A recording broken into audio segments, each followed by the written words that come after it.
Who wants to start? What's going on?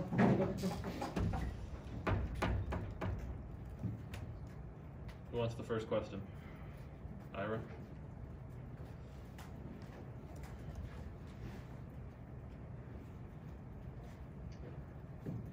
Hey Kenny, the slow starts, is there any, I'm sure there's a lot of different little small things that lead to it, but is there any big picture reasons you can point to? I really couldn't point. Every game's really been a different reason. To be honest, the first game, Notre Dame, came out something completely different. And to be honest, that was on us as myself. Second game, obviously we came out and we penalty, right? The third game we came out and we turned the football over. And this week we came out and with two one-on-one situations that we just, really the first three plays, three different one-on-one situations where we didn't have success and have to punt. So I think for us, obviously we have to get started faster. That's never been a problem for the last 9 years for us, is to start fast. If you look at our first drives dating back to Arizona State in 2012, we've been probably one of the best in the country. So we've got to reevaluate with our current personnel what we're doing in those drives and try to help our guys get started. What that looks like, that obviously depends on the defense we play. Up front, Chris. Kenny, with consistent offensive struggles, do you guys have to weigh trying to sustain drives versus simply trying to set up chunk plays and execute those and get points via that way? Yeah, it's a great question. It's the great balance. There was a drive in there where we had a 12-play, 54, 52-play drive down the field and basically called the same play because RPO based and really didn't have a defensive structural response to that. And it's hard to create a defensive scheme change mid-drive and go all the way down the field and we MA on a play that we've run 7 times prior on the same drive, TFL, 2nd and 14, and now we're put in that long yard situation. So it is that balance of, it goes back to, we either got to be explosive or be consistent. And even when we are consistent right now, I don't know, I told our guys, I've never been around 450 yards of offense with 2 penalties and really no turnovers and 23 points. You just put those numbers together and try to process it, and the math just doesn't add up right. And it's because we have that success, and then one play on one drive. And that's what I showed our guys yesterday. I showed the 14 drives we had, and I just showed one play on every drive. And I said, this is the play. And all the other plays don't matter. Right? This play right here, 2nd and 14. This play right here, 2nd and 16. Drive's over. Right? We're not at a stage where we're going to be able to overcome those on a consistent basis.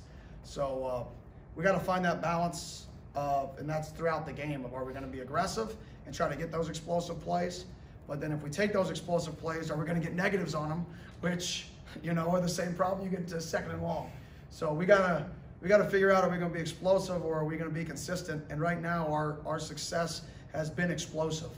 That's been something that was a little bit, somewhat of a positive, is we are having some explosive plays in the running game. We have had a few one-play drives in the passing game, right? But we haven't been, I wouldn't say explosive, we just had 1 or 2 explosive plays throughout a game. There hasn't been 7 or 8, which you need if you're not going to be consistent. We're kind of stuck in that middle ground, which I say you can't be stuck in offensively. You got to be one or the other, or both, if you want to be really good. Court? After the game, McKenzie put some of the blame on himself for the sacks and maybe not seeing things downfield. How did he play overall? And were some of those sacks maybe him holding on to the ball a little too long or not moving up? Whatever it was. Was he right in his assessment and blaming himself on? Well, at the end of the day, I coach him. So whatever he puts on the film is a reflection of me. And I got to do a better job with him, just creating some consistency in the drop, consistency in his eyes, to be more confident. Obviously, being year 1 in a system and not having a lot of reps in fall camp, due to unforeseen circumstances, things are happening out there sometimes for the first time for him within this scheme, right? So I got to do a better job putting him in positions to feel comfortable and letting him be the playmaker that he's shown to be. Ira? The 2-minute drive seemed like, maybe going tempo, seemed to get him going a little bit maybe. Is that something that you can look at more? I know you can't run 2 minute all the time. Is there things you can do tempo-wise to maybe help them get into a rhythm? No question. I mean, in the 2-minute situation, we knew it's either going to be 3 double cloud, some sort of 2 tamper, 3 double cloud, 3 eye defense, shell defense, or it was going to be man-to-man. So we had, 3 to 4 calls that we know were answer-alls to those. So it allowed us to play fast, and everything showed up exactly how we prepared. So there was a lot of confidence in that. Being able to do that is something that we've struggled at in the past, playing with that tempo. If you look at when we've played with tempo, this year and in the past, that's when a lot of our negatives have happened, whether it's mis-IDing something or somebody missing a signal or whatever that variation of reasons why we haven't had success. So I would like to say yes for him. He's always operated in this tempo world and he feels very, very comfortable going fast. But we have to make sure we are in those situations when we're going to get limited looks. And you get those limited looks in a 2-minute drill when you know a defense is usually going to be an A or B. Most teams don't have A, B, C, D, E in a 2-minute situation. They hang their hat on one or the other. And when we can prepare our guys for one or the other, I do think we can play fast. It's when on base downs, when you get A, B, C, D, E, is when that tempo, if you're not all on the same page, can cause those TFLs. Ira? When you look at, as a person in the media or a fan, you look at the numbers Jay-Sean and Trey-Sean put up per play, people will ask, well, why can't you get them the ball more often? What are the challenges there and why can't they get maybe more touches? Well, I think we tried. I mean, we had, in the football game, there were 41 base down plays. And in the first half, we had 20 plays leading up into the 2-minute drive. So you have 4 drives, you have 20 plays, right? 4 of those are in 4 to 5 of those are in a 3rd down situation. So you really have 14 first down drives, first down plays to where base down so you can actually run the football opportunities in the first half. So we were really limited in the first half getting them touches. So in the second half we said, golly, I mean, we gotta force it. And in the second half, we ended the game 41 base down calls, which means not 2nd and long, not 3rd and long, and not 2-minute drill. So take all those out, we had 41 plays, and we had 29 runs called. When you look at that percentage, that's right around, that's a super, super aggressive mindset to get those guys touches from a philosophy standpoint. Obviously, 3 of those were turned into an RPO bubble, so they were only handed 26 of the 40. But I would say 29 of the 41, one of them was a penalty. So 29 of the 40 being run calls is pretty significant when you're looking at how to get those guys the ball. But to your point, we got to give them the ball more. I mean, that's just the bottom line. Those guys are productive. What we thought was going to be enough this last week isn't. We got to get them it more, and we got to get them the ball more creative ways, creating more unbalanced, like Ward's tackle over run, where the defense didn't align right, and we ran to an open D gap because there's just nobody in the gap because we flipped the tackle over. We got to do more of that stuff, where we try to create confusion and hand those guys the football. Good hat count, bad hat count, it doesn't matter, right? The scheme is really out of it. It's hand those guys the ball, good numbers, bad numbers, or indifferent numbers, and let those guys make plays. Kenny, I want to ask you about 2 specific plays. First, I think it was in the first half. You would run the play where Pokey's going in motion, and it's usually a run off that. You were doing well with it, and it felt like you set up that pass to Cam McDonald. Like same formation, same look. How good a play is it by that safety to even notice that, to run with McDonald? And did you think that was going to be a huge play when you called it? Because, I did. I can't believe he noticed that McDonald was running a route and ran with him. Well, we actually got the signal wrong. Oh. We were aligned backwards with the running back, so it allowed the safety to see the mesh, so he allowed to see the quarterback pull the football out, and that's why the guy retraced. If we would have been aligned correctly, probably would have been a touchdown. Unfortunately. Sorry to bring that up for you then, man. That's okay. And then the last play to Parchment. Is that what you want McKenzie doing there? It's one-on-one with a guy that's, pretty proven as a college receiver. Is that the play to make right there? And is it just a matter of, sometimes your guy has to go make a play? Oh, I mean, 100%. I mean, at the end of the day, you get into a 2-minute drill with 30 seconds left, and you got to score a touchdown, and you're facing a 3-shell defense. You're going to only get one-on-ones. That's at the end of, I mean, that's what you're trying to find. You're trying to find the one-on-one. And throughout that drive, he was throwing burst 7 cuts, post corners to Parchment into the boundary in a lot of those 2-minute situations because that was the one-on-one. And we felt like giving him a chance to take the top off and have a one-on-one situation to essentially, put us in position to tie the football game if we get a 2-point conversion, and their guy made a play, and that's the game. I mean, that's football. Is it eventually comes down to one-on-ones, and offensively, with us moving the ball like we did, we should have never put ourselves in that situation. We should have been able to be more efficient. We should have been able to capitalize earlier in the game, so we didn't get to that situation. Ira? Some of the big runs you guys have schemed up, but Jay Sean's had some pretty spectacular runs. Maybe gets lost a little bit in the season you guys are having, but how well is he playing at running back? Unbelievable. I mean, unbelievable. I mean, that's a guy, you can see his speed on the field. He's deceptively fast. You don't look at him and say that's a guy who's going to run away from people, but he does. And he's done look at the run he had, bursting, cutting the inside shoulder, the safety at the second level. Those are what create explosive plays. He's making one guy miss. And that's whether you're a running back, whether you're a wideout when you're a one-on-one, whether you're an offensive tackle. Jay Sean's consistently made his one guy miss, and that's why he's had those explosive plays. And throughout all of college football, that's what you're going to see. You're going to see the guys who can make their one guy miss or not get covered by their one guy or win their one-on-one. You're going to see those guys have success and be explosive.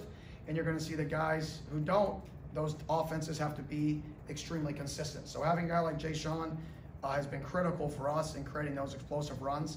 And that's why his yards per carry is so high, is he's had, I believe, 2 75-yard runs, which can drastically change the the mean versus the median and the mode, or whatever those fancy words are, right? Those are all pretty drastic when you have 2 75-yard runs. Aslan in the back. Ken, you said last week, people want to see change, but for you, the recipe is hard work. How do you find kind of a balance of obviously believing what you're doing, because the team believes in what you guys are doing, but how to do something different to get better results if everybody does stay all in? Well, from a philosophy standpoint, the only thing you can do is work. There's not like a secret button. Oh, if we go out 10 minutes earlier to pregame, then we'll start fast. No, there's no secret button you just pressed. All of a sudden, start fast, right? There's no secret button to have a good first set, right? So from that type of stuff, right, it's about the work. You show up, you go to work, you continue to get better. And through all the negative, I freaking hate losing. I've never lost, really, in my life, right? I've never been a part of it, right? However, okay, that's the situation we're in. And through all of it, you got to find the good. We had 2 penalties. We had no turnovers. We had 450 yards.